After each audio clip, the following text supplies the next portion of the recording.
Supreme court में बिहार में चल रही स्पेशल इंटेंसिव रिवीजन यानी कि SIR, सरल शब्दों में कहें तो वोटर लिस्ट वेरिफिकेशन पर सुनवाई हुई। आज हुई सुनवाई में सुप्रीम कोर्ट ने चुनाव आयोग को कड़े निर्देश देते हुए हटाए गए वोटर्स को लिस्ट में अपना नाम जुड़वाने के लिए समय मांगने को लेकर निर्देश दिए। कहा गया कि सिर्फ फिजिकली नहीं बल्कि इसके अलावा ऑनलाइन आवेदन की भी अनुमति दी जानी चाहिए। सुप्रीम कोर्ट ने ये भी कहा कि आधार कार्ड समेत फॉर्म 6 में दिए गए 11 दस्तावेजों में से कोई भी जमा किया जा सकता है, जैसे कि ड्राइविंग लाइसेंस हो, पासबुक हो, पानी का बिल हो। ये तमाम डॉक्यूमेंट्स शामिल किए गए हैं।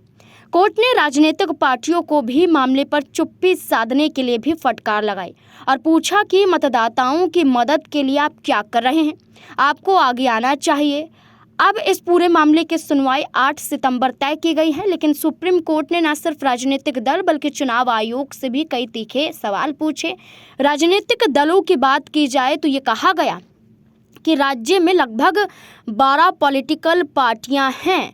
इनमें से सिर्फ 3 पार्टियां ही कोर्ट में मांगों के साथ सामने आई और मतदाताओं की लड़ाई लड़ते हुए दिखाई दी। वोटर्स की मदद के लिए इसके अलावा अन्य पार्टियों ने क्या किया, ये सवाल उठाए गए। कोर्ट ने इस बात पर भी हैरानी जताई कि राजनीतिक दलों के लगभग यहाँ देखा जाए तो 1.6 लाख बूथ लेवल एजेंट हैं। इनके होने के बावजूद उनकी ओर से केवल 2 आपत्तियां ही यहाँ सामने दिखाई दी हैं।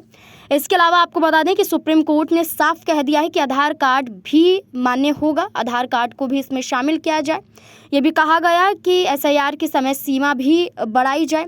इसके अलावा आपको ये बता दें कि सुनवाई के दौरान वरिष्ठ अधिवक्ता राकेश द्विवेदी ने दलील दी, ये मुद्दा प्रासंगिक नहीं है, सभी को चुनाव आयोग पर भरोसा रखना चाहिए, हमें कुछ समय दीजिए, हम बेहतर तस्वीर सामने रखेंगे। ये मांग SIR की समय सीमा बढ़ाने के लिए कोर्ट में कही गई।